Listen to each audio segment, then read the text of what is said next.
But when we change our position from living entangled in the material world into practicing sadhana bhakti, trying to live in a temple and relaxing to the devotees to the Lord and trying to purify, we must understand that the world still continues to be a source of miseries, but the source of that miseries are the ones who are near now. So it's not that when I'm with the devotees everything is very perfect, but as soon as I go out, when I see my family, they are in the material world, they are giving me so much miseries. Or the miseries that I am feeling here is because my family, or because of my friend, or because... No, we can also find, sometimes we find difficult things here. Sometimes we want to sleep and there is noise from the street, and so many things. We want to take prasad and we see our favorite prasad is no longer there. And so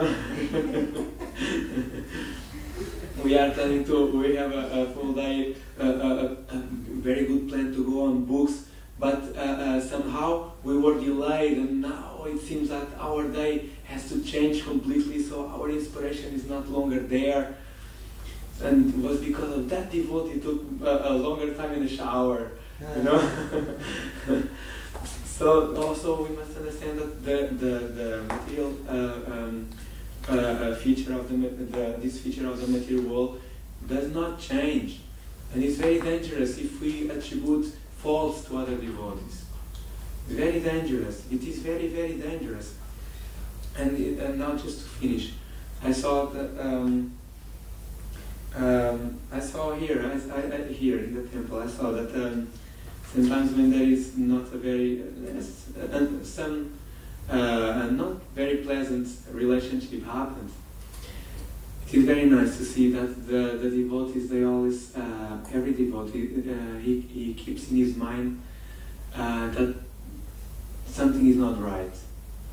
That is very good to be amongst devotees, because the devotee is concerned about this. If something happens, it is very easy to blame the other person, that we know, right? And even amongst devotees, we do that. We say, oh, why did he do that?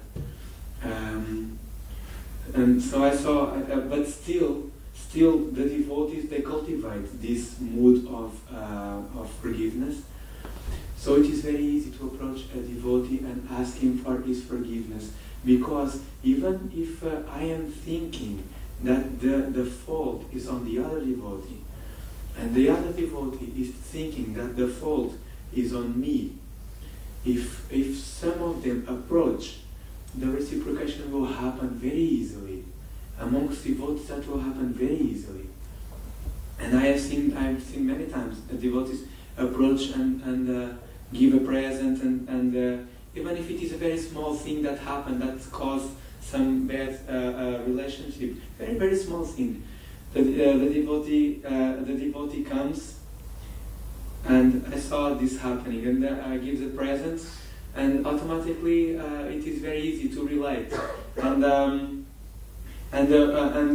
normally in the temple, the very good thing that happens in the temple is that normally when someone has a fault, and when someone acts incorrectly towards another devotee, it's because, for example, myself, if I act incorrectly to another devotee, we can understand that I was trying to do some service. I was trying to do a service.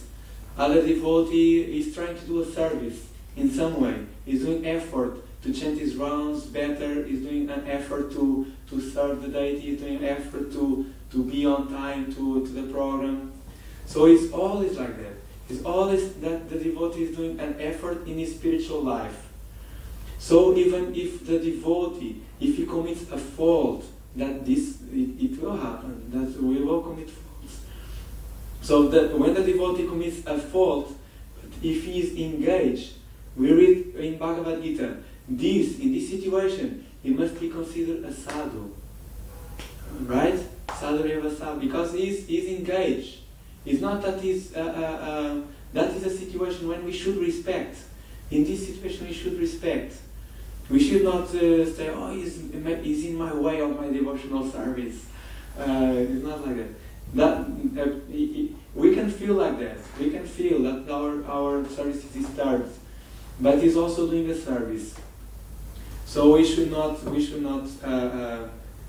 least try not to keep this revenge in the heart, and gradually we will be at the point of Agashura demon, thinking ill of another devotee and thinking revenge and this. Yeah, I hope that will not happen to us. Thank you very much for allowing me to speak. So, any question or comment, please?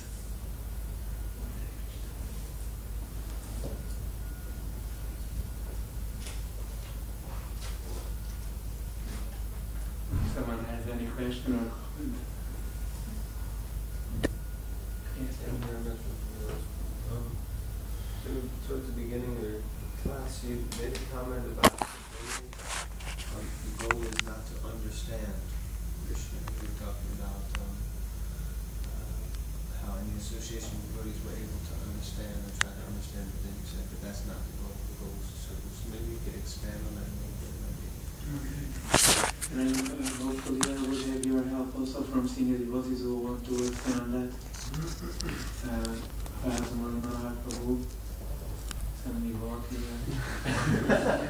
But he doesn't understand. Please,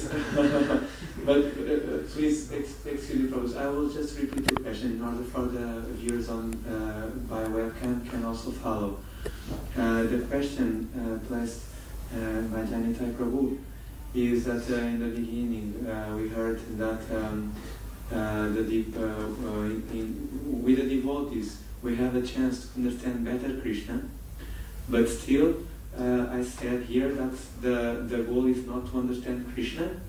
So how can we understand a little bit more about this situation? Let's now hear something.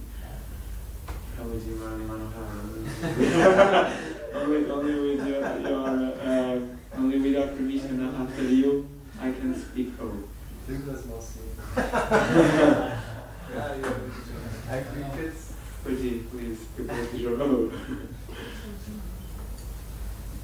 Could say that the goal is bhakti. The goal is bhakti. The goal is bhakti. The goal is I mean, we have to understand Krishna's jnana and karma, about his appearance and activities, but the goal is not to become scholars as such. The goal is bhakti. Vrindavan, Mother Yasoda, they're not gyanis, they're bhakti. They have bhakti. So the goal is not to become gyanis. The goal is not to become. We have to acquire knowledge of the material world, their relationship with Krishna, Abhidheya, Sambandha, like that. But the actual goal is devotion. I will repeat.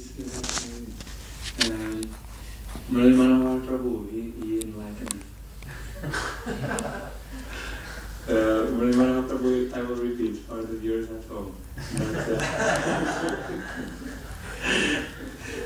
So we have to understand about Krishna, Janma Karma Chamedija. We have to understand his activities, his birth, but the goal is not jnana. We are not to become jnanis. The goal is bhakti. The inhabitants of Vrindavan, they are not jnanis. They are bhaktas.